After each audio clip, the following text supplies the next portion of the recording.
साल 2025 के आखिरी महीने यानी दिसंबर से कई बड़े नियम बदलने जा रहे हैं। ये बदलाव आपकी salary, pension, tax, LGB cylinder और हवाई टिकट तक पर सीधा असर डालेंगे। कुछ काम तो आपको 30 नवंबर तक ही हर हाल में पूरे करने ही पड़ेंगे, वरना पेनल्टी, पेंशन रुकना या टिकट महंगा होने जैसी परेशानी हो सकती है।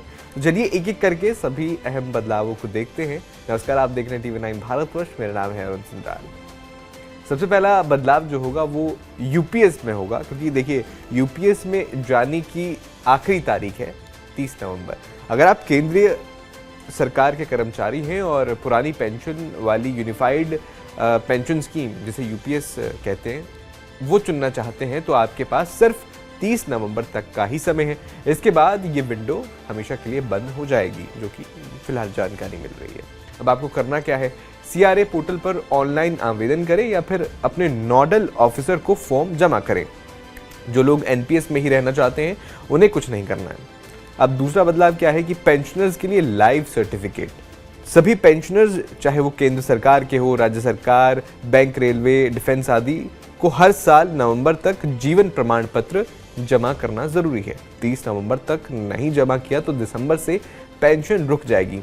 आसान तरीका क्या है, बैंक या पोस्ट ऑफिस जाकर फिंगरप्रिंट दें। अगर घर बैठे चाहते हैं तो जीवन प्रमाण ऐप या फेस ऑथेंटिकेशन से करें।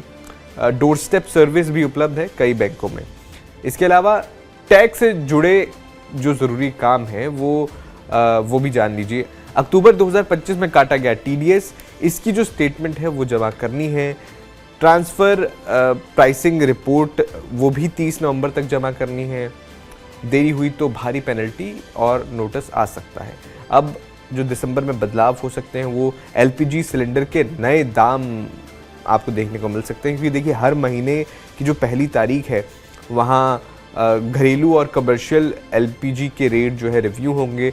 नवंबर में कमर्शियल सिलेंडर 50 से 60 रुपये सस्ता हुआ था, लेकिन घरेलू जो 14.2 किलोग्राम वाला सिलेंडर है उसमें कोई बदलाव नहीं हुआ था। तो 1 दिसंबर से क्या हो सकता है, अभी तक कोई सामने नहीं आई है खबर, लेकिन ज़्यादातर एक्सपर्ट्स कह रहे हैं कि दाम स्थिर रह सकते हैं या मामूली बढ़ोतरी हो सकती है, 10 या 30 रुपए की। तो सुबह 6 बजे के बाद ही ये कंफर्म होगा। अब इसके अलावा हवाई टिकट भी जो है वो महंगा हो सकता है। एविएशन टरबाइन फ्यूल जो ATF जिसे कहते हैं उसके दाम हर महीने बदलते हैं। कच्चा तेल अभी 70 से $75 प्रति बैरल के आसपास है, इसलिए ज़्यादा बढ़ोतरी की उम्मीद नहीं है, लेकिन अगर बढ़ा तो दिसंबर में फ़्लाइट टिकट 3 से 8% तक महंगा हो सकता है। तो आपको क्या करना चाहिए, अगर जो काम है दिसंबर से पहले आपको करने हैं, आज ही लाइव सर्टिफिकेट जमा कर लें। अगर आप पेंशनर्स हैं, यूपीएस चुनना है तो 30 नवंबर से पहले आवेदन कर दें। टैक्स से जुड़े सभी फॉर्म चेक कर लें। 1 दिसंबर सुबह एलपीजी और ATF के नए रेट चेक कर लें, ताकि पता चले कि सिलेंडर के दाम बढ़ रहे हैं कि नहीं और फ्लाइट टिकट महंगे हो रहे हैं कि नहीं। इन छोटे छोटे कामों को टालने के बाद बड़ी परेशानी आपको हो सकती है। वैसे 30 नवंबर तक सब निपटा लीजिए, फिर आराम से दिसंबर की छुट्टियां एंजॉय कीजिए। आपका इस पर क्या कहना है हमें कमेंट बॉक्स में ज़रूर बताएं।